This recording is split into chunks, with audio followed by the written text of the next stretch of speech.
The former Republican Senator Tom Coburn has died at 72, according to a newspaper in his native Oklahoma.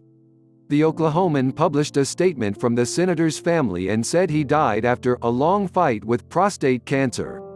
Coburn, the paper said, served in the Senate from 2005 to 2015 and in the U.S. House of Representatives from 1995 to 2001. After leaving the Senate, he pushed for a constitutional convention and advocated for a range of conservative fiscal causes. Mike Pence, the vice president, wrote on Twitter, "Tom Coburn was a great conservative voice in the United States Congress and American physician whose legacy will live on. Karen and I send our deepest sympathies and prayers to his family during this tough time." Coburn was a doctor who resigned his Senate seat following his cancer diagnosis.